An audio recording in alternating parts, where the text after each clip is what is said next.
Last month, you may recall, David Wood and I debated Anjem Choudhury and Omar Bakri over the question that is the central question of my new book, Did Muhammad Exist? Now, we found that Choudhury and Bakri were not really able to deal with the question. They were only able to answer things like, of course Muhammad existed, it's in the Quran. And so this second episode of the Jihad Watch program will again take up the question, did Muhammad exist, with a new debate, and I think a much more formidable debater. And so once again, we have moderating Chris Conway tonight, and he will set up the program. Thank you very much, Robert, and good evening, everyone, to this program, Jihad Watch. We're excited to have you here on this Memorial Day weekend. It is May 28, 2012. I will start off with a couple of bios. Robert, of course, will be one of the debaters tonight. Robert Spencer is the director of Jihad Watch, a program of the David Horowitz Freedom Center, and the author of 12 books, including 2 New York Times bestsellers, The Truth About Muhammad and The Politically Incorrect Guide to Islam and the Crusades. His latest book is Did Muhammad Exist? And an inquiry into Islam's obscure origins. Debating him this evening is David Wood.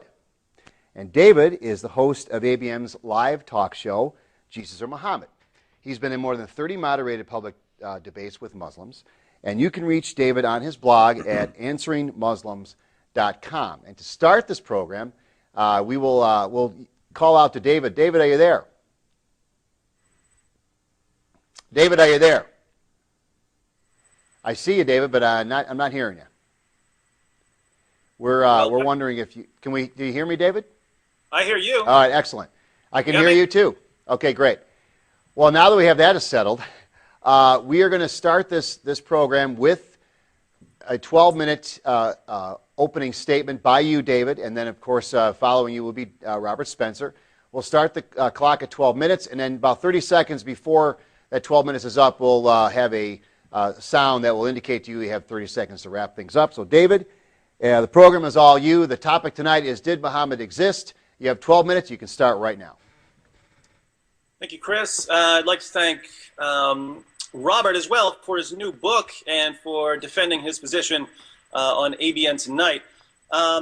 I read Did Muhammad Exist? And I'll be honest, it was way better than I thought it was going to be. I had read Robert's books, The Truth About Muhammad and Religion of Peace, and they were both excellent. But when I heard that Robert, his latest book, would be a challenge to Muhammad's existence, I thought that Robert had finally gone off the deep end. Now that I've read it, I can say that Robert's new book is filled with material that's absolutely essential for anyone interested in the early history of Islam, and especially in the development of the Quran. Every chapter is indispensable. With that said, I still believe in the overall picture of Muhammad that most Westerners who study Islam would believe in. He's born somewhere around 570. He starts delivering revelations to his followers somewhere around 610. He preaches for 12 years or so in Mecca. He flees to Medina. He builds an army. He conquers his enemies, that sort of thing. So I'm not a Muhammad skeptic. But I can say that Robert did affect my confidence level. If someone had asked me, say, 6 months ago, David, how sure are you that Muhammad existed? I would have said, 99.7% sure that Muhammad existed. Whereas if you ask me now, I'd have to say, 90, 92% sure that Muhammad existed. So Robert's book shifted my confidence somewhat, but I still come down heavily on the Muhammad existed side of the debate. Now, why do I believe Muhammad existed after reading Robert's book? Well, since I just brought it up, in the debate Robert and I had against Anjem Choudhury and Omar Bakri, I said a few words about the historical method, and I'd like to expand on what I said there just a little bit, and then my case for Muhammad's existence will become clear. As I pointed out in that debate, when historians investigate an event or a person from many centuries ago, there are 3 things they're looking for.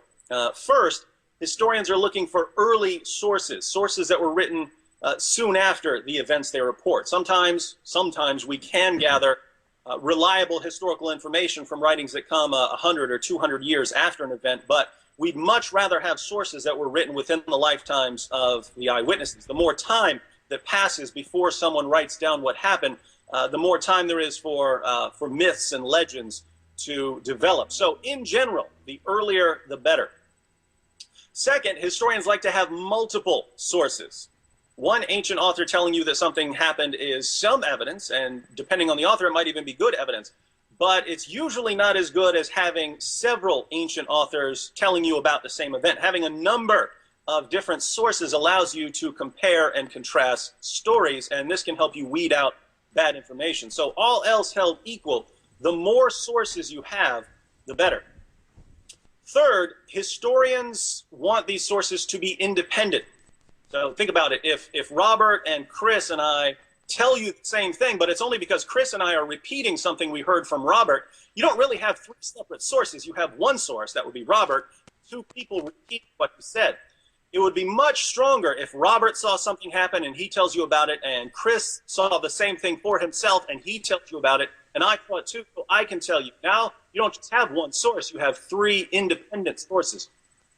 So putting all of these ideas together, when historians try to reconstruct events that happened in the distant past, they'd like to have multiple independent early sources. And when it comes to Muhammad, we don't have that. We don't have anything close to that.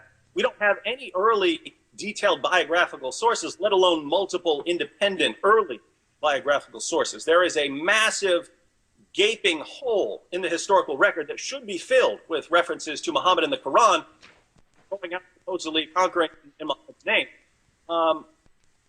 But it isn't filled with those sorts of things. Our stories about Muhammad come from much, much later. The Muslim sources are late, they're biased, and they constantly contradict each other, even on basic detail.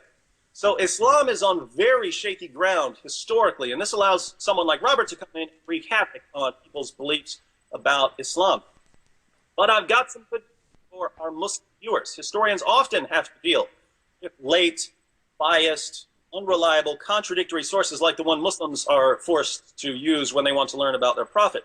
And historians have developed principles for gathering kernels of truth, even from writings as weak and defective as the Muslim sources. One principle is especially relevant when we try to examine Muhammad's life. It's called the principle of embarrassment. The idea is that when someone admits something that makes him look bad, or makes his belief look bad, it's probably true, because he wouldn't invent something that's embarrassing to him. When people invent things, they invent things that make themselves or their beliefs look good. So when we examine testimony, we can ask ourselves, is this the sort of thing someone would just make up? If it's not the sort of thing someone could make up, have at least some reason to believe that the testimony is accurate. Applying this principle to Muslim sources, Muslims are going to, it's about Muhammad, they're obviously going to fabricate things that support a particular theological position. We're losing a connection here with you, David. We're seeing you, but you're cutting out. Okay, well, that's got to be on your end, because my Skype connection is... You're good now. You good? Good now. All right, make sure I get like an extra 15 seconds for your technical error. Okay. So, applying this principle of embarrassment to the Muslim sources, if Muslims are going to invent things about Muhammad, they're obviously going to invent things that make Muhammad look good, or things that support their particular theological positions, or things that vindicate a certain sect of Islam. And there's no question the Muslim sources are filled with things like this. But the key is Muslims aren't going to invent stories that make Muhammad look stupid or immoral or evil. So when we open the Muslim sources, if we find stories that make Muhammad look bad, the best explanation for why we have these stories is that they really happened. And if they really happened, then Muhammad obviously existed. Now, do we find embarrassing material in the Muslim sources? Of course we do. But as Robert points out in his book, we have to be careful here, because what's embarrassing to Muslims today living in the West wasn't necessarily embarrassing to Muslims nearly 14 centuries ago in Arabia. Muslims in our time are embarrassed by all kinds of things we find in the Quran and the Sirah literature and the Hadith. According to Muslim sources, Muhammad had sex with his 9-year-old child bride, Aisha. He had sex with his slave girls. He allowed his followers to rape their female captives and to have sex with prostitutes, and to beat their wives into submission. Muhammad ordered Muslims to assassinate his critics and to execute apostates and to violently subjugate Christians and Jews. He supported his religion by robbing people. He had a man tortured for money. All of this is horribly embarrassing to Muslims in our times, which is why they deny these things. But it wasn't embarrassing to the early Muslim community. So the principle of embarrassment wouldn't really apply here. If these practices were acceptable to Muslims in 7th century Arabia, there's no reason someone couldn't have invented them. But we find other stories in the Muslim sources that are quite different. They were embarrassing even to the early Muslim community. We know they were embarrassing because we find early Muslim historians trying to water down the stories or to explain them away or to erase them from history. Let me give you a few examples. First, we know from Muslim records that when Muhammad began receiving revelations, his first impression was that he was demon-possessed. When Muhammad fled the cave of Hira, he was convinced that the first 5 verses of Surah Al-Alaq, the 96th chapter of the Quran, had been put into his head by a poetry demon. What changed his mind? His wife and her cousin convinced him that he wasn't possessed, he was a prophet of Allah.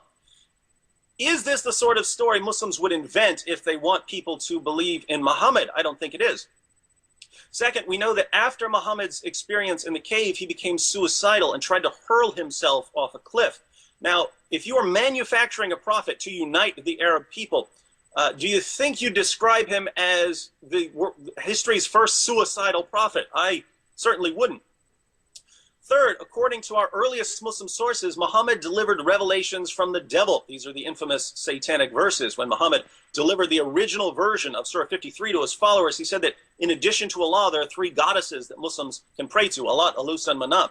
Muhammad delivered these verses to his followers. He bowed down in honor of them, and his followers bowed down with him. But a little later, the Prophet of Islam came back and said that these verses, which he had delivered as part of the Quran, weren't really from God, they were from Satan. And he replaced them with the words we find in the Quran today. Now, if you wanted to invent a prophet, wouldn't you portray him as a man who wouldn't you portray him as a man who could tell the difference between a revelation from God and a revelation from Satan? I certainly would. Fourth, we know from multiple references in Sahih al-Bukhari and other sources that Muhammad was the victim of black magic that made him delusional and gave him false beliefs. According to the story, one of Muhammad's enemies stole his hairbrush and used it to cast a spell on him. The spell lasted somewhere between 6 months and 2 years. Now, tell me, if you were inventing a prophet to suit your fancy, would you say that his enemies could take him out with a magic spell? Not a chance. Fifth, Surah 4:3 says that Muslims can marry up to 4 women, but the Muslim sources tell us that Muhammad had a lot more than 4 wives. Al-Tabari says that Muhammad consummated marriages with 13 women. We know from references in Bukhari that Muhammad had at least 9 wives at one time. And the reason, according to Islam, that Muhammad got more was that he received a special revelation, Surah 33:50, which gave him and him only special moral privileges, namely lots of wives. Needless to say, if I were inventing a prophet, I wouldn't invent stories that show him violating his own revelations. 6, we have the Zainab story, where Muhammad marries the divorced wife of his own adopted son after Muhammad was the one that broke up the marriage. And the justification, according to the Muslim sources, is so ridiculous we can't help but think that that Muhammad was coming up with revelations in order to justify his behavior. And finally, according to the Quran, Allah rescued Jesus from people who wanted to kill him. So obviously, if we're inventing Muhammad, we're going to have a similarly miraculous end for Muhammad. But how did Muhammad die, according to the Muslim sources? He was poisoned by a Jewish woman whose family had been slaughtered by Muslims. The poison ate away at Muhammad's internal organs for 2 years before he finally died in total agony. Why would Muslims write in their sources that Muhammad's greatest desire was to die in battle and then turn around and tell us that he died at the hands of a Jewish woman? Now, Robert responds to almost all of these in his... You have about 30 seconds left. Robert responds to most of these in his book, and he tries to explain reasons why people would have invented them. So Robert agrees with the principle of embarrassment. The difference is going to come down to whether his explanations for why these stories would be invented are the best explanation. I would say that the best explanation for why we have these stories about Muhammad is that, like it or not, no matter how embarrassing they are to Muslims, these things happened, and if they happened, then obviously Muhammad existed. Okay. We're good. That includes your 15 seconds with that technical error that we had there. All right. Thank you very much, David. We reset the clock now, and Robert, you have 12 minutes to respond. Thank you, Chris. Thank you, David. I want to reiterate first some of the things that David said at the beginning. That is that historians, in trying to assess the historical reliability of a figure in the distant past, look for early sources, multiple sources, and independent sources, and we have none of these for Muhammad. And David referred to a massive gaping hole in the record, and that is indeed a massive hole. It has to be emphasized that it's extraordinarily strange and completely inexplicable that if Muhammad existed and delivered the Quran in whole, although it wasn't collected till after his death, but it was complete, presumably at the time of his death, then the Arabs began to conquer the Middle East, North Africa, and Persia in the 630s, 640s, and the subsequent decades, energized by and motivated by the teachings of Muhammad and the Quran. And yet they never mention either one in any of their communications. And the people who were conquered, who left abundant records, and they say that the Arabs came and they laid waste, they never call them Muslims, they never say they had a holy book, they never say they had a new prophet, they never say they had a new religion. They call them Ishmaelites, Hagarenes, Saracens, and so on. They never call them Muslims. And so the only thing that people who believe in the existence of Muhammad can point to is the criterion of embarrassment that David enunciated. And I have to say, actually, that when I wrote the biography of Muhammad, The Truth About Muhammad, although I was aware of the very shaky historical reliability of the early Muslim sources I used for that biography, I also believed in the criterion of embarrassment at that time. And I remember having a conversation in The Hague with Ibn Warraq and saying, why would Muslims have invented these stories if they cast their hero in a bad light? And he, of course, very calmly pointed out something that I had never thought of, that David has already enunciated as well, that what's embarrassing in the 7th century or the 8th century or the 9th century in a very different social and cultural context is not what's embarrassing in the 21st century to Americans or even to Muslims in the Islamic world. And so David lists 7, and I'll go through these. There are explanations for all of them. For example, Muhammad being afraid that he is demon-possessed. Ultimately, it is determined that he is not demon-possessed. One of the clear reasons to invent a story of that kind is to lay to rest charges that all of this is demonically inspired in the first place, and say, well, that's been considered. Actually, it was considered by the Prophet himself, and then ruled out on the basis of sound evidence. The idea that he was suicidal is also bound up with that he was afraid that he was under the spell of dark forces, and then those dark forces appeared to him and reassured him that they were not dark forces at all, and he was completely reassured and went on to fulfill his mission. The idea of the satanic verses, that he delivered revelations that turned out to be satanically inspired. This is, of course, a persistent embarrassment, and most often you'll find Muslim apologists saying that this event didn't happen at all because they have no explanation for it. But the clear explanation for it, if one posits that all of this was made up by a committee and by various people over a period of time in order to develop a religion for the Arabs that would justify and unify, strengthen, and help expand the Arab empire, then obviously if this thing is in a position of flux and if this religion is being developed, it's going to go through stages, and it's going to go through stages that contradict earlier stages. And so there has to be some explanation made of why things were taught that then are not taught. And so it's exactly the same if one believes in the existence of Muhammad and saying that he's a false prophet who changes his teaching to suit the changing situation, and then he has to explain that. It's the exact same explanation in this case, that the Arab leaders, in developing the stories of Muhammad, they had to explain contradictions. And so this is the explanation for it. It's the same thing when he's the victim of the black magic. Here again, he emerges victorious over the black magicians, and so this is designed to reinforce that this is not black magic, that this is distinct from black magic, and that it is powerful over black magic. The idea that Muhammad has a special exemption from his own moral law. Well, Allah can do what he pleases, as we know is repeated many, many times in the Quran and in Islam. And Muhammad is touted in the Hadith, as David well knows, as having been given the sexual potency of 60 men. And this is something that's held up as a sign of his extraordinary position, his extraordinary virility, that he was not like other men. He was not an ordinary guy, but he's somebody worthy of obedience and worthy of emulation. The idea that his end is ignominious has another political purpose, that instead of dying in battle, he dies being murdered by the Jews. The demonization of the Jews is something that runs as a golden thread through the Hadith, as well as the Quran itself. And it seems to be a particular preoccupation of the Arab leaders at the time that the Quran and the Hadith were being put together to demonize the Jews, as evidently they saw them as formidable opponents to the new religion. And so to have them even going so far as to kill the prophet, as they killed the other prophets, as the Quran endlessly reminds us, is just another brick in the wall of their dehumanization and demonization. And I left the Zainab story for last, because that one is a bit more complicated.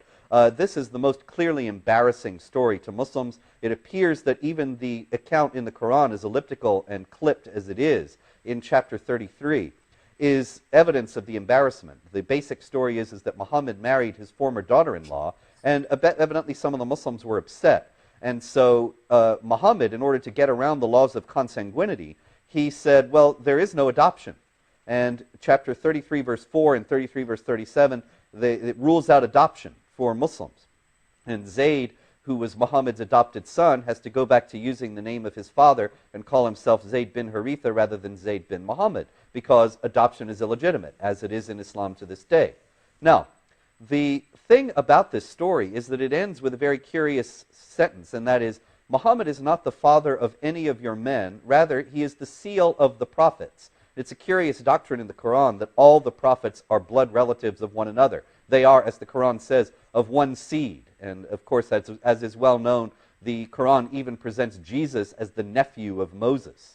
Now, the idea that the prophets all had to be from one bloodline made it clear that if the Arab leaders who were making up Islam had to present Muhammad as the last prophet, to avoid challenges from other prophets who might weaken their empire by becoming the center of a divided loyalty, then they had to make sure that Muhammad would be emphasized as the final prophet, the seal of the prophets, which meant, if all the prophets were of one bloodline, that Muhammad could have no son, either natural or adopted.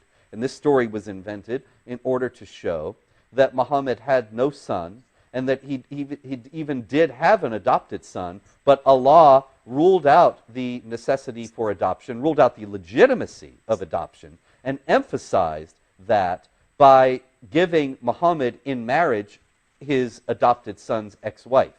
And this was no violation of the laws of consanguinity, because Muhammad was not this man's father or any man's father. It's also an indirect dig at Christianity, which of course has a whole theology of adopted sonship, and that the non-Jews are the adopted children of God. But if adoption is illegitimate, then it is a delegitimization of Christianity. And one of the key elements of early Islam is not only an intent on delegitimizing Judaism, but also delegitimizing Christianity and demonizing both as enemies of the Muslims. If you look at the social and political and cultural milieu of the days in which the Arab Empire was expanding and consolidating, Jews and Christians are the principal enemies of that expansion and consolidation. And so they end up being canonized, so to speak, in the Quran as the worst enemies of the Muslims. Actually, of course, it says the Jews are the worst enemies of the Muslims, and that the Christians they will find closest to you, but then it hedges that around with caveats, saying that any Christian who believes that Jesus is the Son of God is under a curse, and so on. And so the only Christians that it ends up really talking about are Christians who are of a heretical sect that denies the divinity of Christ, denies even that he's the Son of God, denies that he is the Savior and died on a cross. There was Gnostic Christian literature that denied that Jesus died on the cross, and it appears that these were some of the traditions that the early Muslims picked up to create the teachings about Jesus that are in the Quran and Islam. And so I come back around in the conclusion to where I started at the beginning, that there is no mention of the Quran from people who are supposed to have been motivated by it and energized by it in the first 6 decades of its supposed immediate ascendancy and its being the inspiration for these great conquests. And the only explanation for that is that it didn't exist yet, and it was put together later out of Jewish and Christian material, mostly from heretical Christians, who left the mark of their doctrines on it. And these doctrines were adulterated then by the Arab leaders in order to paint Judaism and Christianity in the most negative light possible. But in any case, there is, in all of this time, in the first part of the 7th century, after the time that Muhammad is supposed to have died, and even into the 8th century, there is very slight mention of Muhammad, very slight mention of the Quran. Then suddenly, in the 8th century, and particularly in the 9th, we begin to hear these stories of immense detail, where we know so much about Muhammad. We know practically everything that he did every day. And yet, where were these stories in the 7th century? Why do none of the early Muslims ever tell them or even mention their guiding prophet? Why is it that they hid these stories away if they had them and never even referred to them? Obviously, this is much more likely to have been a process of legendary elaboration, and that once Muhammad was established as a figure who was going to be the center of this religion and somebody who was worthy of emulation, then it became necessary for people to fill in the story about him and to make up accounts of what he said and did. One of the most notable things about this is that the Arabs, in the time that Muhammad is supposed to have lived, up until the year 627, actually used a calendar that was a lunar calendar, but it contained leap months, that is, extra whole months, that would bring the lunar calendar in line with the solar calendar. Now, the funny thing about this is that the leap months were abolished in 627, and in the accounts of Muhammad's life, he never does anything in leap months. And yet, he's supposed to have been 57 years old in 627. So he lived all his life with leap months, and yet he never did anything during them. Obviously, the best explanation for that is that the stories were invented at a time when the Arabs forgot they ever had leap months.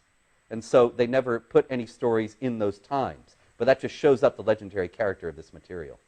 Thank you, Robert, and thank you, David. We're going to go take a brief break here. We've got the opening statements out of our way, 12 minutes apiece. We'll be right back. And just to let you know, too, anyone watching, just make sure that you get your questions or comments ready at 248-416-1300. Toward the end of the program, we'll start opening up the phone lines. For right now, though, we'll take this brief break. Come right back. Welcome back to this program, Jihad Watch, with the topic of tonight, Did Muhammad Exist? We have both of our debaters, Robert Spencer and David Wood, with their 12-minute opening statements. Now we're going to go back to David with a rebuttal. David, it's all you. You've got 8 minutes, and we'll tell you when you have 30 seconds left. Thank you, Chris. All right, well, there are a few things Robert and I agree on. We agree that there should be evidence where there is no evidence. If Muhammad were really going out and conquering, and then his followers were to carry this on in the name of Islam, energized by the Quran, as Robert says, then we should expect to find all these references in all these places for all these people who are being conquered. We should expect to find all kinds of references to the Quran and Muhammad, and we don't, not for a long time.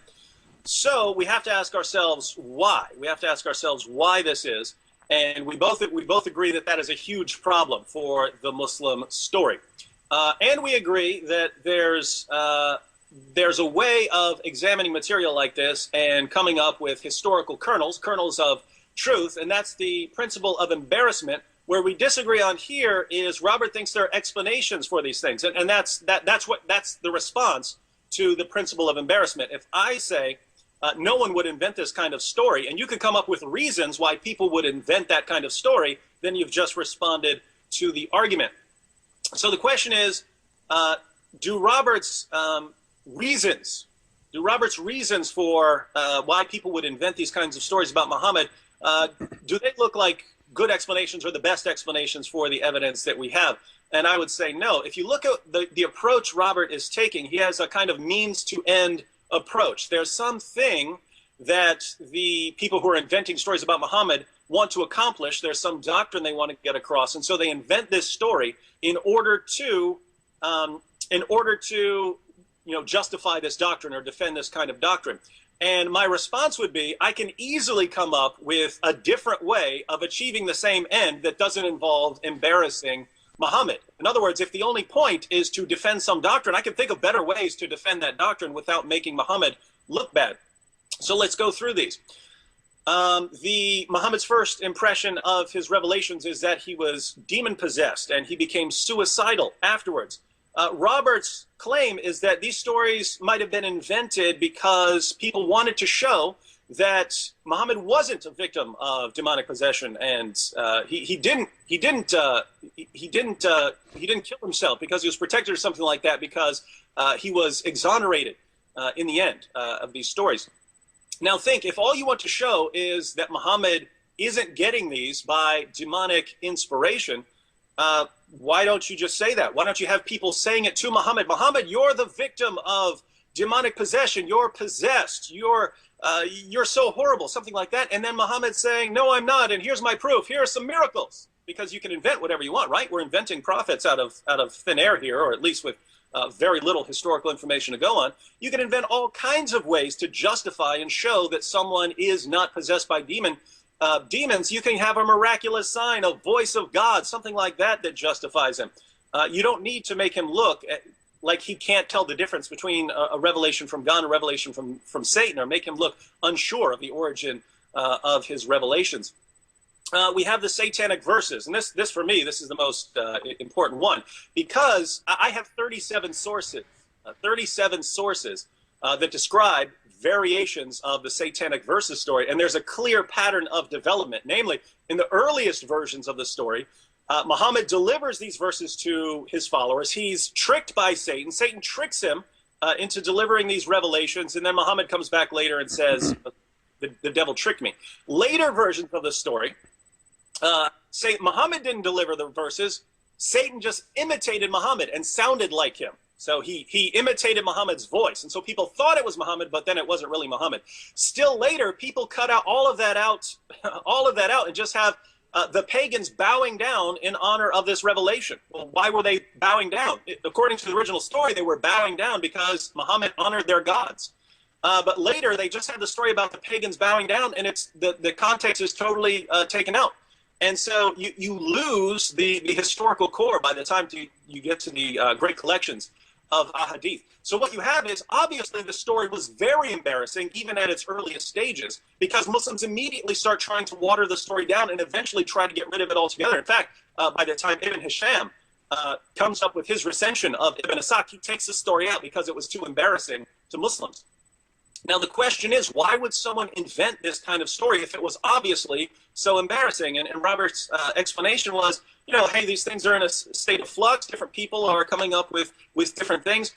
But I have this kind of idea of what I would call historical momentum. In order for a story to kind of push through several generations, when it's obviously embarrassing to the people, it needs to have a certain amount of momentum. And a person or a group of people coming up with this story one day that's obviously embarrassing to the Muslim, to the community at large, it's not going to have the kind of momentum that's going to push it through several generations and have Muslims trying to explain it away. They're just going to reject it. The only way that it could have that momentum to go through several generations is if the first generation knew that it happened, and that's why they passed it on. And the second generation knew that it happened because their parents told them. And then it's not until you start getting farther and farther away that people can start watering the story down. And so I would say for all of these stories, the only way these stories would keep going is if we had a certain amount of historical momentum that I just don't see happening if someone's sitting around free to invent these stories.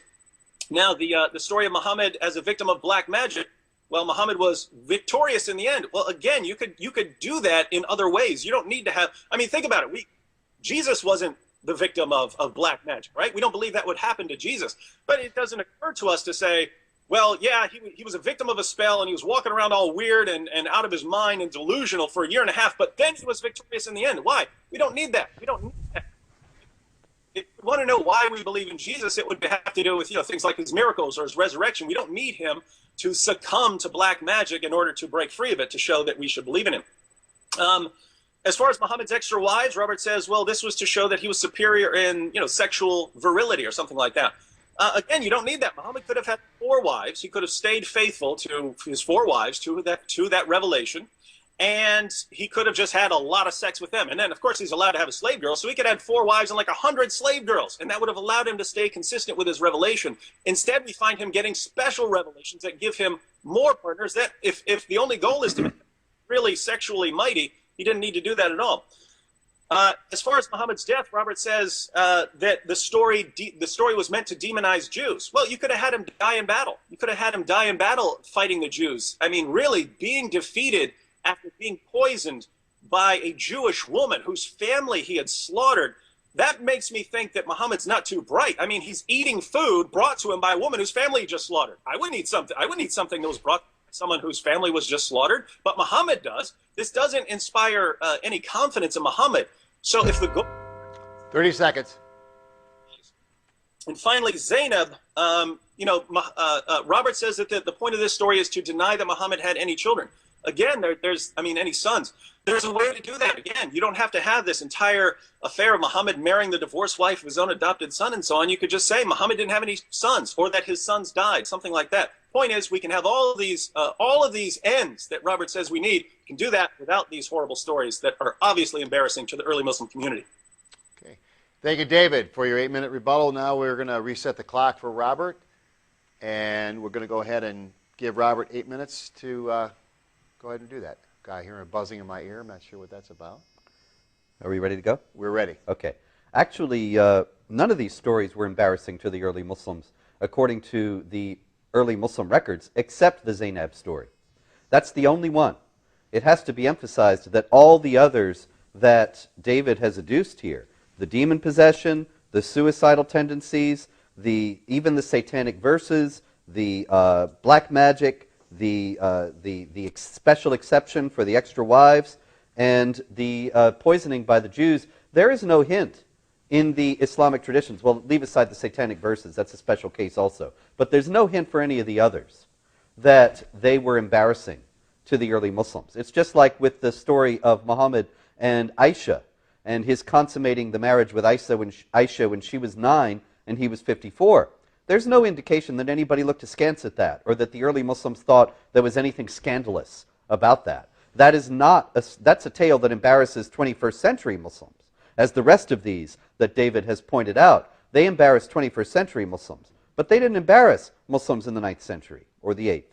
Now, as far as the other things go, certainly, yes, there are other better ways to defend doctrines than inventing stories that embarrass Muhammad, but here again, I'm afraid that David is practicing kind of anachronism. It's easy for 21st century people to see that there were easier ways to do this or better ways to do this, but we cannot be sure that that was known or seen as clearly by Muslims in the 9th century or the 8th century when these stories were being invented. They were invented in a particular historical context, and it may be that they were invented in the context of controversies that were going on that they were designed to reply to. And that being the case, it may be that they were invented in order to serve particular ends that we cannot know today. But here again, the long historical gap between the time that Muhammad is supposed to have lived and the time that these stories show up militates against their being historically accurate. After all, we're talking about, David's point is well taken about there's nothing in the story in the Gospels about Jesus being the victim of black magic. It's made very clear in other ways that he has power over that kind of thing. He doesn't have to walk around under its influence for a year and a half and so on. But here again, when we're talking about Islam, we're talking about a very different cultural context where the existence of jinns is taken for granted. The existence of mischievous spirits who are always interfering with the daily lives of ordinary human beings is taken for granted. And so it's just, I think, a mistake to assume that it would have been so clear to the early Muslims that there were easier ways to establish the points that they wanted to establish. Now, as far as the satanic verses go, clearly, yes, the embarrassment of that story set in rather quickly. And that's why, as David points out, there are these various stages where first Muhammad is inspired by Satan, and then it's Satan imitating Muhammad, and then it's the pagans bowing down about these stories without any context regarding Muhammad or the Quran or Islam. But here again, it's not necessarily established from that the first generation knew that it happened, that Muhammad had done that, and that therefore they had to explain it away somehow. It's also perfectly reasonable to consider that the story was first invented by the Arab leaders in order to paper over various contradictions and changes that they were making in Islamic doctrine as it was developing. But then, once it was out there, they had to explain it away because they realized that they had entangled themselves in a new contradiction by having their wonderful, infallible prophet, who is the perfect model of human behavior, have this inspiration from Satan. And so it was a story. It's like when you tell a lie and then you have to tell another lie to cover it up. They had invented this story in order to explain contradictions in their own material, but then they had to explain away their explanation. And so it might not be that the first generation knew that Muhammad had done it, but that the first generation knew that it had been widely published, and so that had to be explained away. But it doesn't necessarily have any connection to any real Muhammad at all. What we're talking about, after all, is stories that arise in the 9th century, 125, 150, 200 years after Muhammad is supposed to have lived. And so we're talking about stories of which there is no indication whatsoever before that. And let me just give you an example of the reliability of the sources upon which we're relying to talk about all this. Let me give you an account of the raid of Harar from Ibn Ishaq, Muhammad's first biographer, from the middle of the 8th century. And he says this is all he says about the Battle of Harar. Meanwhile, the messenger of God had sent Sa'd ibn Abi Waqqas on campaign with 8 men from among the Muhajirun. He went as far as Harar in the Hijaz, then he returned without having had a clash with the enemy. 50 years later, Al-Waqidi has all this. Then the messenger of God appointed Sa'd ibn Abi Waqqas to the command against Harar, Harar being part of Jufa near Qum, in Dhul Qadda, 18 months after the hijrah of the messenger.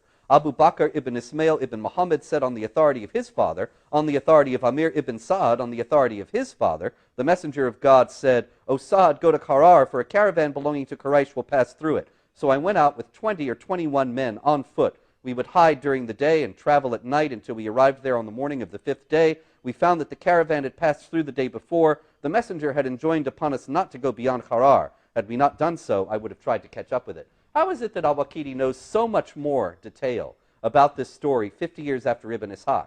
Obviously, it was made up. But it was made up in a cultural context that is so immensely different from the one in which we are operating now, that it would be presumptuous for us to assume that we can know all the reasons why these stories were invented. Here again, the criterion of embarrassment is an important one, but what embarrasses us does not embarrass necessarily the Muslims of the time in which these stories were being developed. And the historical gap between the time when Muhammad is supposed to have lived and the time that these stories arose makes it impossible for these to have been historically accurate. And I guess I still have more time. I think if you would like to speak more, you have more time. Unless you'd like to, we can go right into. David, if you can try to answer that, you're welcome to have more time. We could transition right into, David, the 12-minute portion. Right, we'll call it approximately 12 minutes, just to have a conversation back and forth, a little bit of a crossfire. And David, we'll go ahead and start with you if you want to go ahead and respond to anything that's been just discussed that Robert has just said. Oh, I'd like to respond to several things, but before I blast Robert, I wanted to address something very quickly that's a point that we agree on, and I've seen lots of people, like in comment sections and so on blogs and so on, who don't seem to get this point. We're saying that there should be a lot of evidence, a lot of early evidence from Muhammad if the basic Muslim story is accurate, and people keep reciting this little phrase, absence of evidence is not evidence of absence. In other words, just because you don't have this early evidence doesn't mean nothing was happening there. And that is a valid principle in certain contexts, but this isn't one of them. In other words, it depends on the situation. For instance, if I said, hey, I look around the room, I don't see an elephant, therefore I conclude that there's no elephant here. The reason that would be justified is an elephant is a massive creature. If one were in the room, I would expect to see it. I would have good reason to expect to see it.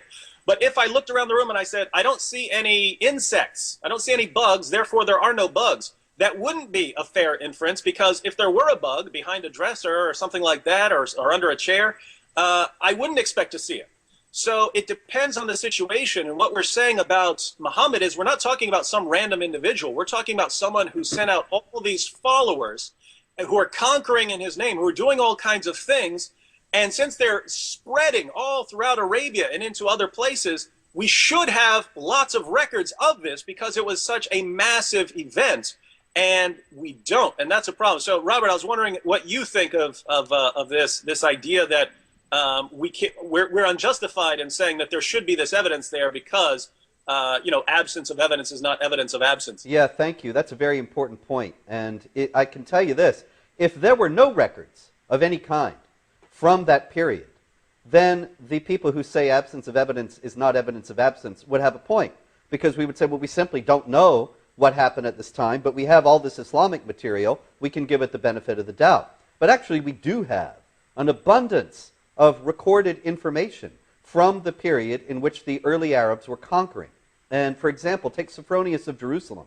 According to the Muslim account, the Patriarch of Jerusalem, Sophronius, he met the Caliph Umar at the gates of Jerusalem and gave him the key to the city after Umar had conquered Jerusalem. This is around 636 or 637, and supposedly 4 or 5 years after Muhammad died. And Umar walked around Jerusalem with Sophronius, but he declined to go inside the Church of the Holy Sepulchre and pray. And this is supposed to be evidence of early Muslim magnanimity, because Umar knew that if he went into the Church of the Holy Sepulchre and prayed, that the Muslims would convert it into a mosque. So out of generosity and respect for the Christians, he didn't go in there and pray. Now, that's a great story. It's a famous story. It also has no historical reliability at all. We first hear that story several hundred years after the events it's supposed to recount. But we have letters and sermons of Sophronius himself that have survived. And in them, he speaks very movingly about how the Saracens, the Ishmaelites, came and laid waste, and how they conquered the area, and how he sees it as God's judgment upon the Christians of his day. But one thing he never says, several things he never says. He never says the Muslims came and conquered. He never calls them Muslims. He shows no awareness that they had a holy book. He shows no awareness that they had a prophet. He shows no awareness that they came with a new religion. This is extraordinary. This guy was actually conquered by these people, and he's writing about the conquest. And so that is not absence of evidence. That is positive evidence that the people who conquered Jerusalem were not actually Muslims at all, and that Muhammad did not exist yet, and the Quran did not exist yet, because if they did, there is absolutely no reason why Sophronius would not have mentioned them.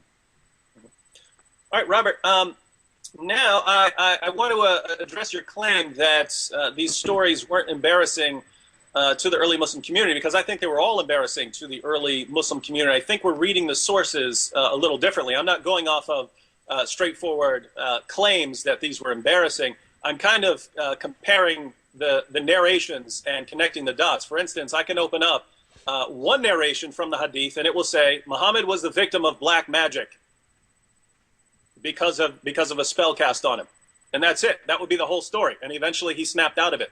And then I go to another story, and Muhammad snaps out of it because, some kind of angels show up and stuff and snap him out of it. And then I go to another version of the story, and Muhammad's victorious, and he says, go to the well and you'll find the hairbrush, and here's who did it, and so on.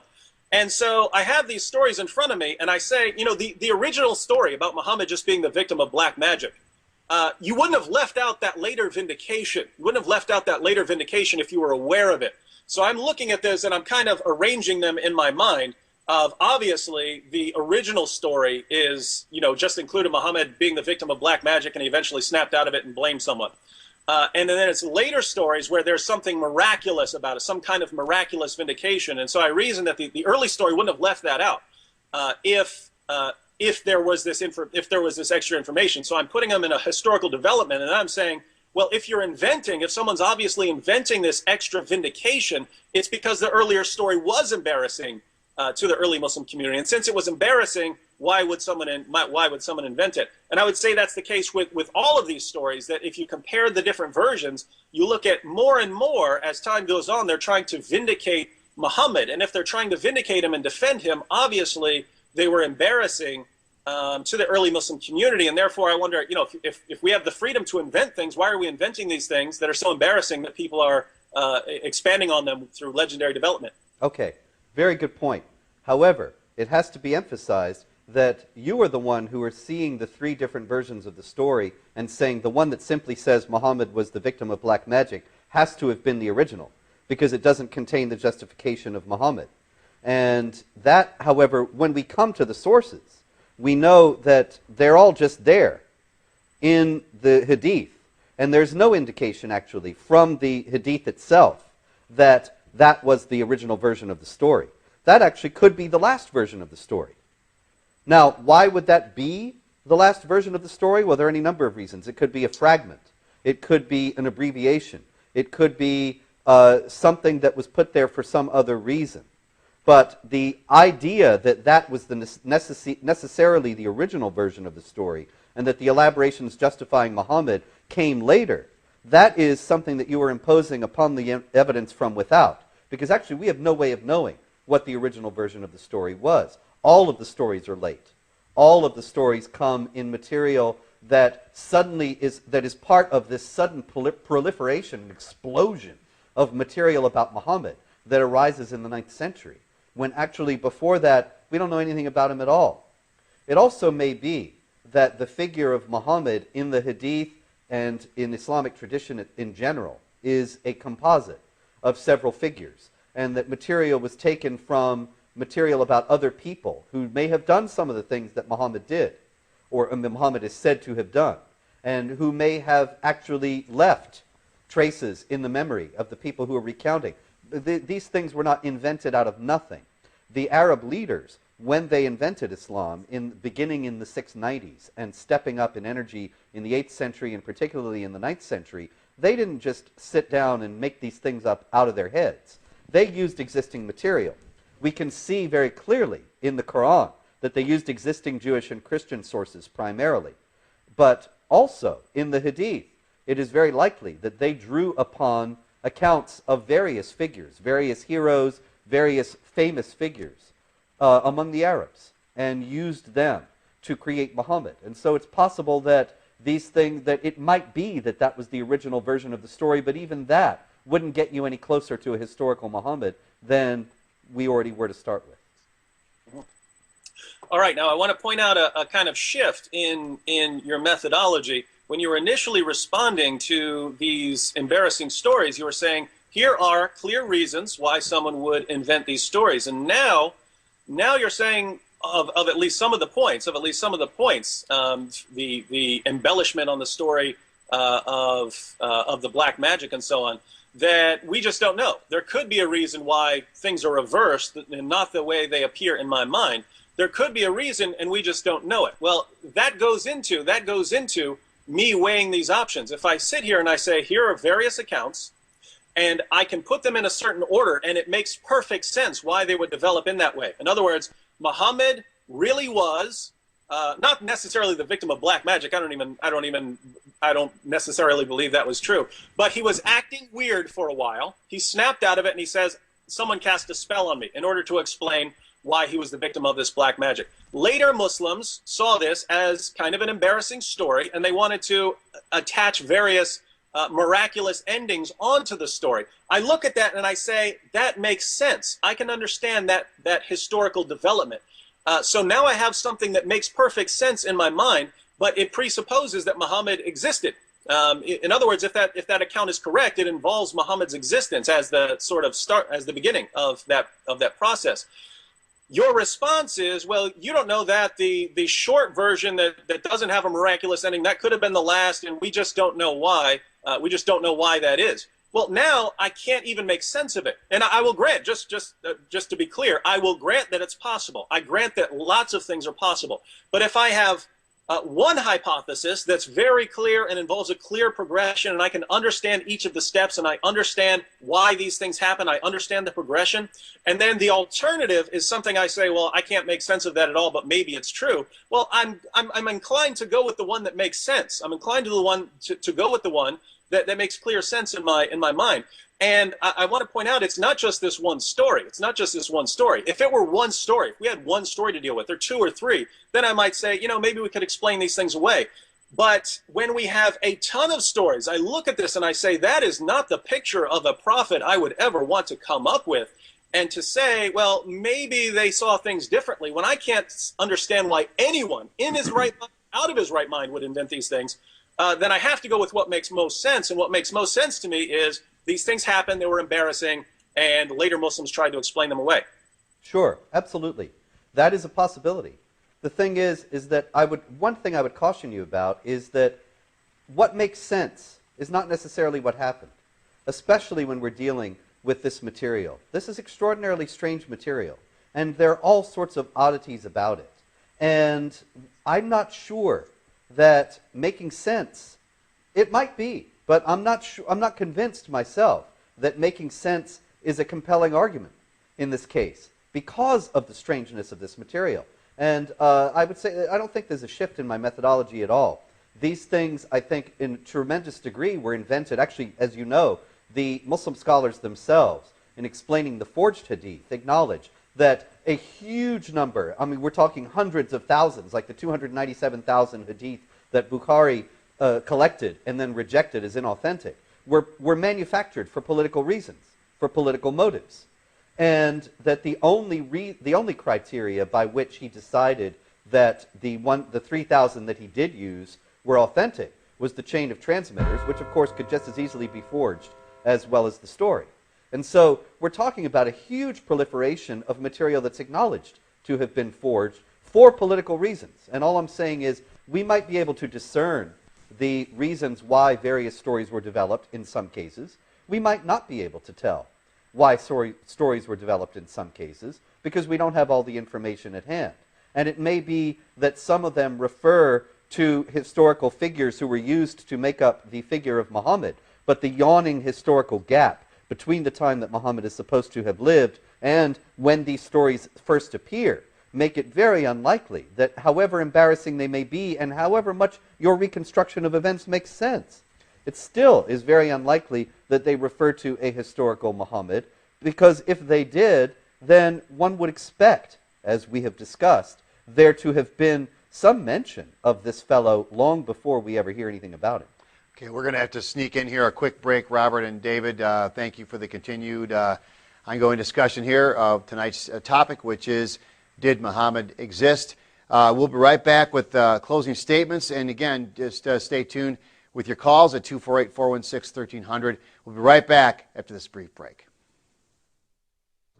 And welcome back. We have the last portion of tonight's program on Jihad Watch. Did Muhammad exist? We're going to throw it to David. David, you've had 5 minutes to make your closing comments right now. All right. Well, we have two hypotheses before us. We have Robert's hypothesis and we have my hypothesis.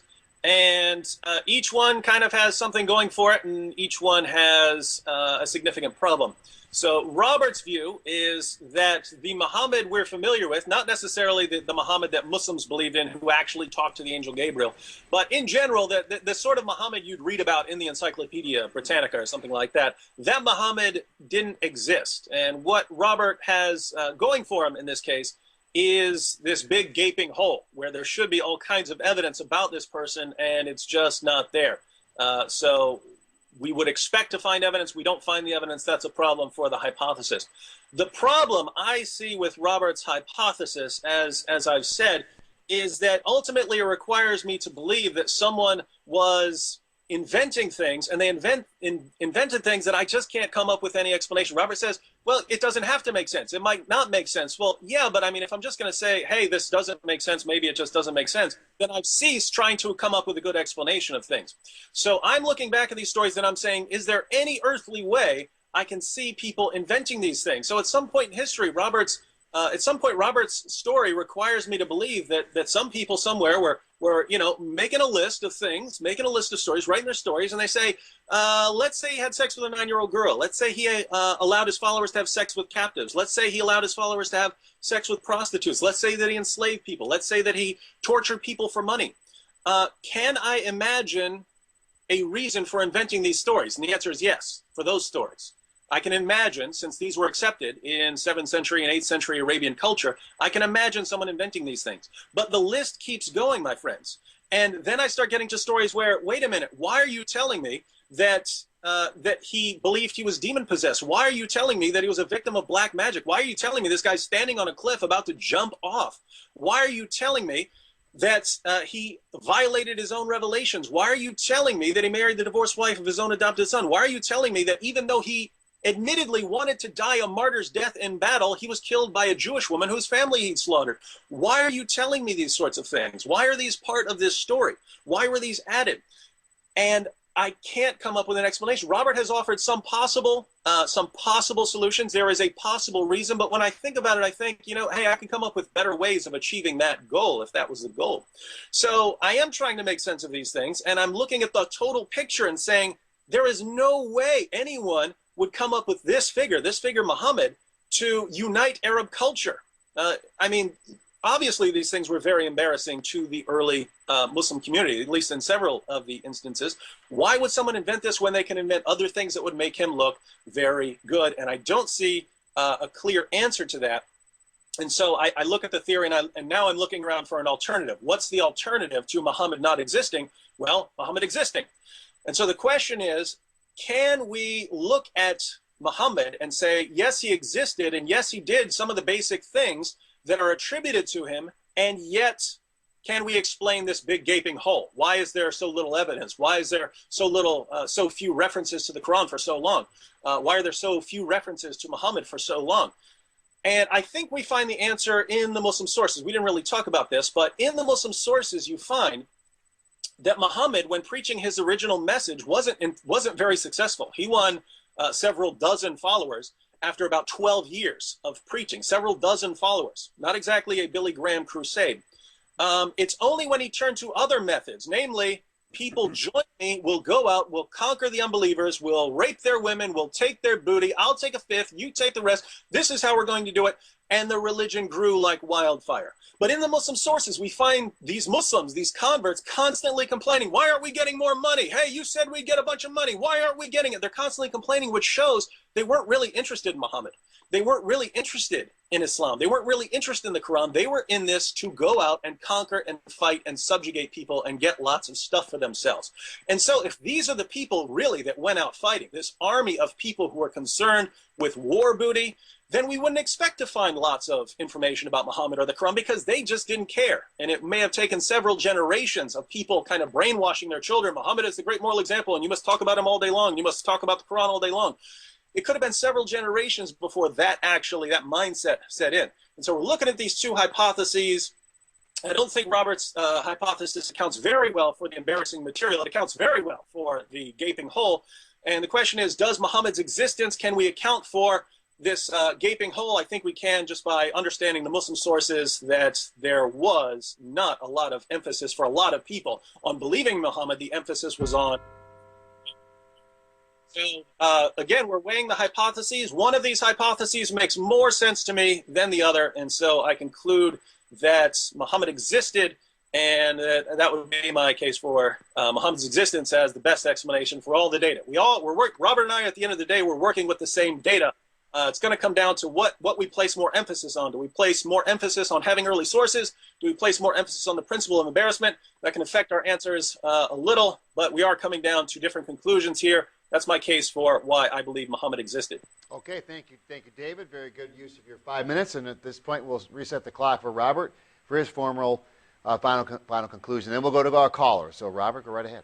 Thank you. The criteria of embarrassment, I have indeed given explanations earlier. I'm not going to repeat them now for all the stories that David adduces as being so embarrassing as to indicate that they would not have been invented.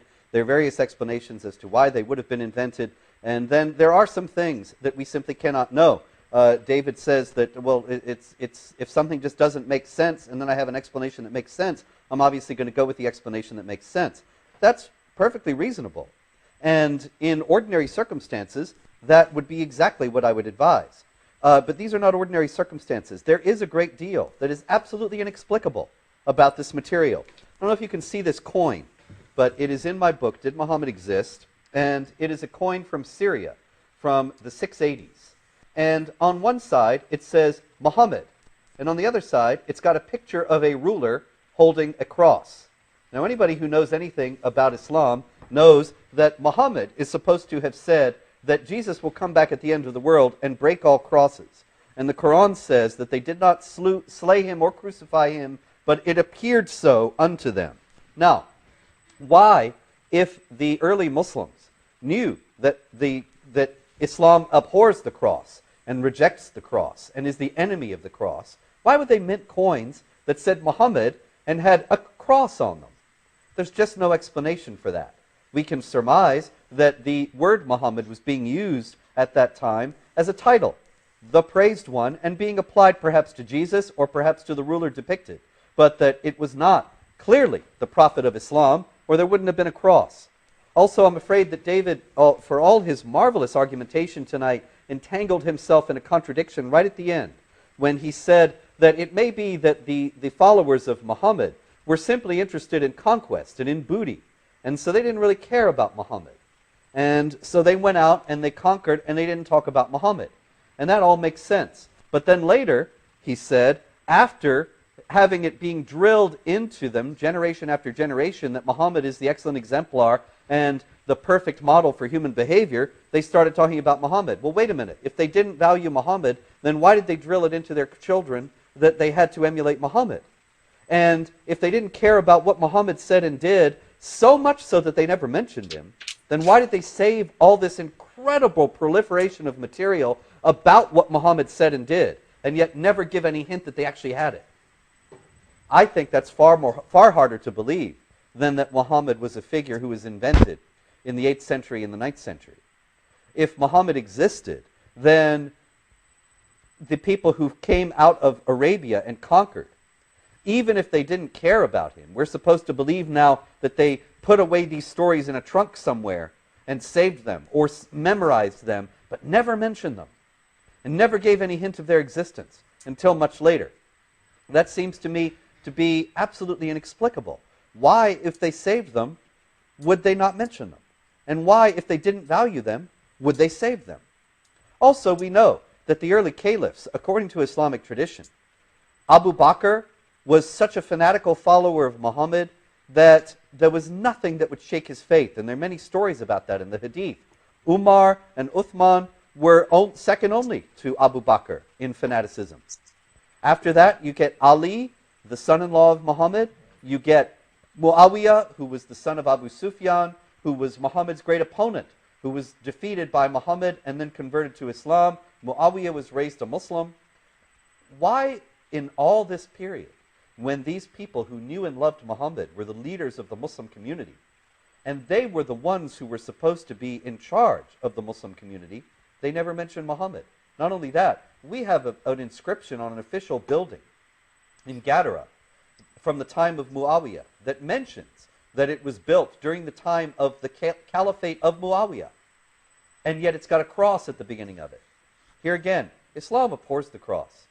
If Muhammad had existed and taught that Jesus is going to come back and break all the crosses, and Muawiyah rather, grew up at Muhammad's knee, hearing these stories and revering Muhammad as a prophet, then he's going to go out when he becomes caliph many years later and make a public building that's got a cross on it? It's inexplicable. It's especially inexplicable if Muhammad existed. If Muhammad didn't exist and Islam developed later, then it becomes explicable. And so ultimately, while I think David has made the strongest possible case for Muhammad's existence, I have to, with great respect and with gratitude to him for arguing the case so rationally and also so politely, in sharp contrast to the venomous hatred that we usually get from Muslim debaters instead of reasoned analysis, I have to reject the arguments and maintain that Muhammad did not exist. Okay. Well, Robert, thank you very much. And David, thank you as well. The timing is great because we're right now going to be taking our first caller.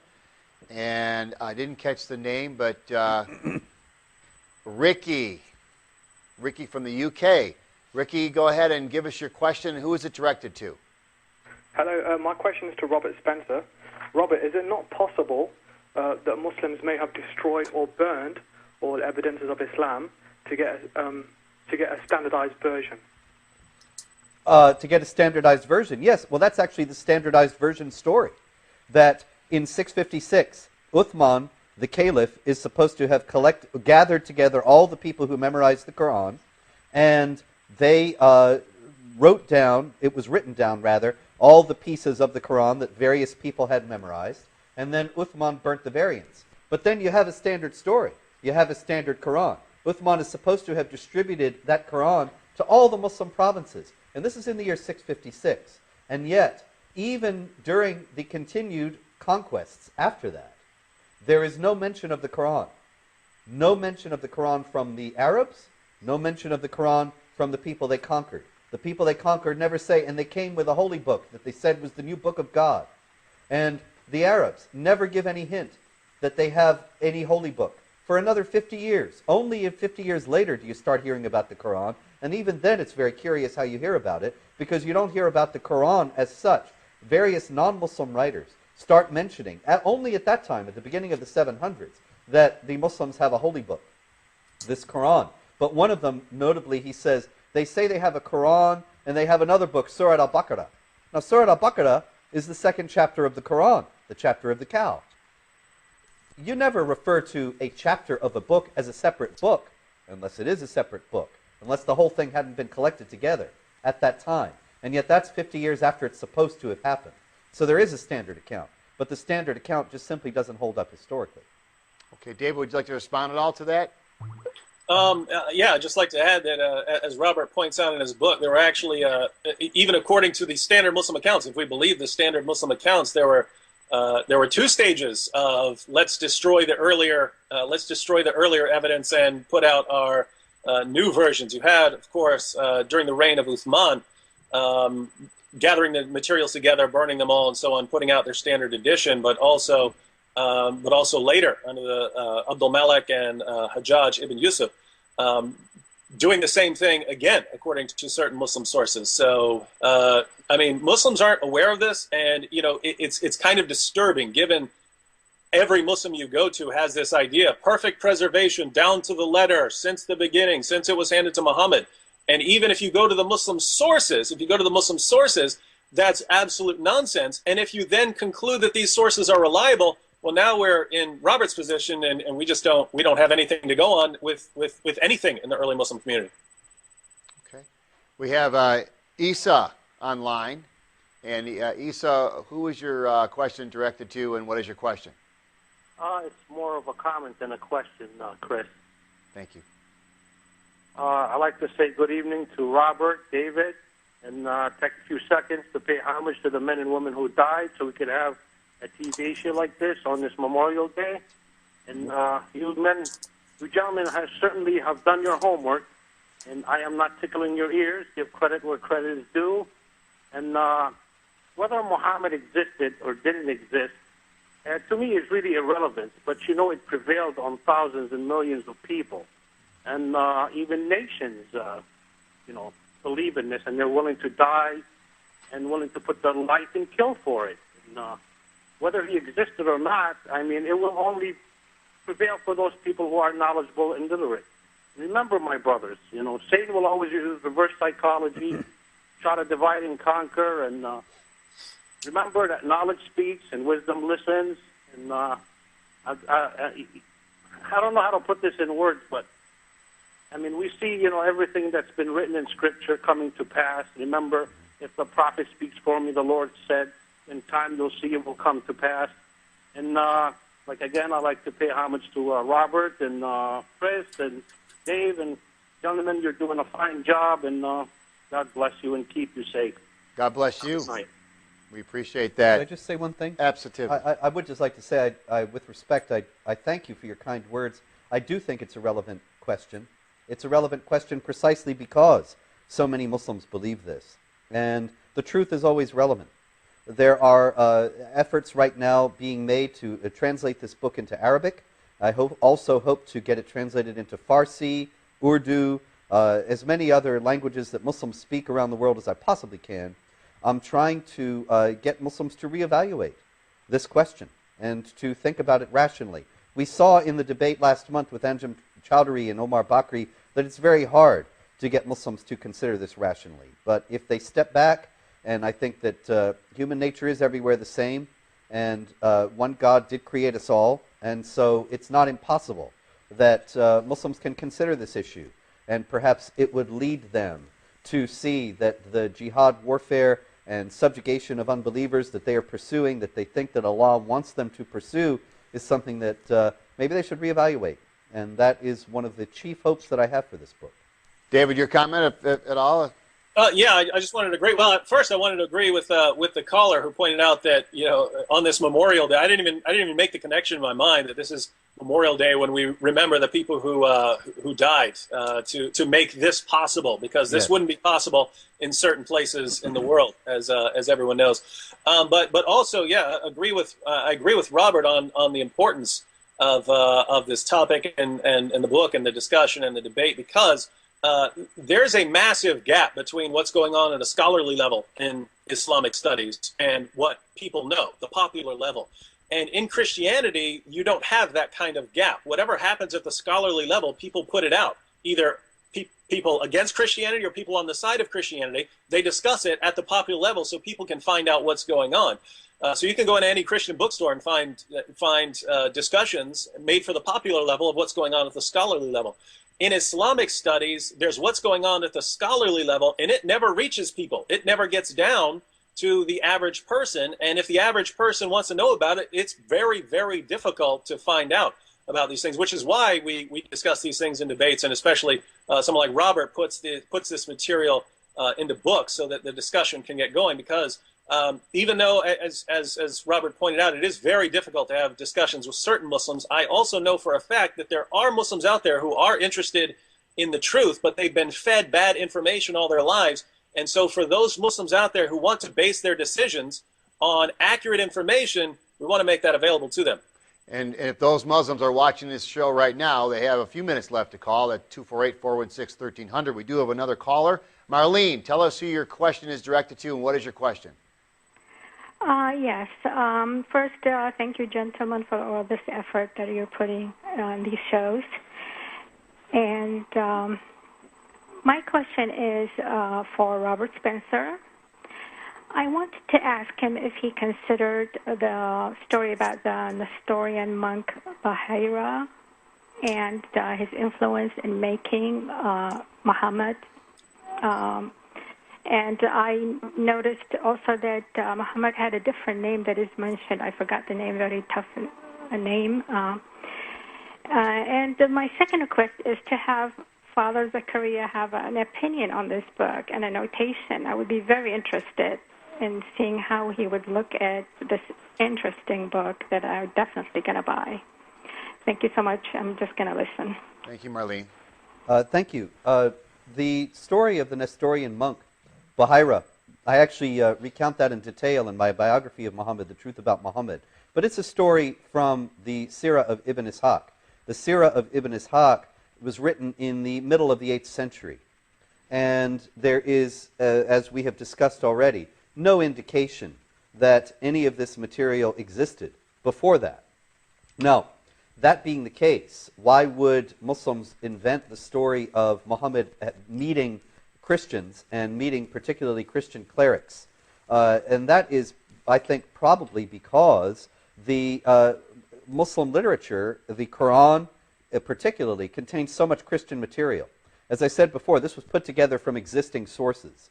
And so to explain why there was so much resonance between Islam and Christianity and Judaism, stories were invented of Muhammad having contact with various rabbis and with various Christian clerics, and that these stories were designed to show primarily that the rabbis and the Christian clerics saw that Muhammad was a prophet, but they did not want to admit it among their followers. They did not want to acknowledge it. So it's really all about how the Jews and Christians were perverse in rejecting Muhammad, and that's the ultimate goal of the stories. Muhammad does have a different name in some of the early Islamic traditions. I don't remember it either, but I know it's there, and that may be evidence of another thing that I mentioned earlier, that Muhammad could be a composite of various figures who were put together, and that some real historical evidence, some real historical material, rather, of some of these people was put together to form Muhammad.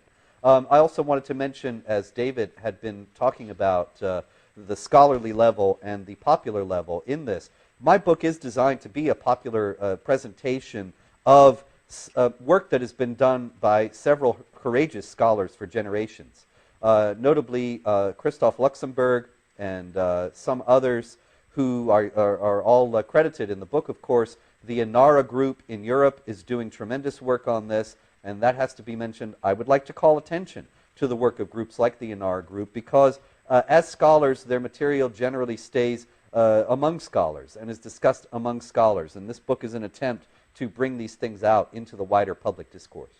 David, we have a couple minutes or less, actually. Go right ahead if you'd like to make any final comments. Well, I would just to agree with the assessment of these sources on Muhammad running into Christians and so on. We do have in the Quran, so in what Muslims would regard as their earliest material, Muhammad is constantly being ridiculed, according to the Quran, for stealing his information, information about Christianity and Judaism from other people. And so this actually fits in very well with either hypothesis, with either Robert's position or my position. On my position, you would have, yes, these are historical. That's very embarrassing. And then later on, all these stories about Muhammad actually interacting with people, especially the ones where Muhammad goes up to someone and they say, "Oh, we've been waiting for you because we read in our book that you were coming." When where in the book? What were you waiting on? Why in the world were you waiting for an Arabian prophet? Where is that? Of course, obviously. There's some development. So there's no dispute between me and Robert on whether there was development. I think anyone who's examining this, even close to objectively, has to say there was tons of legendary development. The question is how much, and I would say a lot, and Robert would say all of it. Well, gentlemen, we are going to finish up the program. Robert, could you tell us how the viewers, what's the best way or a good way to get a cover or a copy of the book? Well, Did Muhammad Exist should be available at any self-respecting bookstore, and it's also at Amazon.com online. And at my own website, jihadwatch.org, you will find a link there on the left sidebar to order it. And go to your bookstore, though, and ask them for it, and ask them why they're not carrying it. Because cowardice and fear of violent intimidation is getting to be a little bit too much in evidence in America today. And we need to stand for the freedom of speech. And so strike a blow for the freedom of speech. Go ask your bookstore for Did Muhammad Exist? And my quote for tonight that's going to stick with me is, "The truth is always relevant." And that is certainly what we try to bring forth with this program and any program that we do here at ABN. And you can watch us at any time at www.abnsat.com, as you might be doing right now, and tell a friend, a family member, or even an enemy, if you'd like, about our programming here at ABN. We're grateful for both the gentlemen here, Robert Spencer in the studio here, and David Wood via Skype, great resource that we can use to do our programming, this live show on the internet. And we're grateful for all the viewers who are watching, those who have called in especially, and everyone out there. Continue to keep us in prayer. We continue to look toward you for our financial support here. You can always call us during our office hours at 248-416-1300. This is another program brought to you by the folks here at ABN, and I'm Chris Conway signing off for Jihad Watch. And tonight's topic, which was, Did Muhammad Exist? The debate continues. Continue to watch what's going on here and help us any way you can. God bless you, and have a wonderful remaining evening here, Memorial Day weekend. Thank you so much.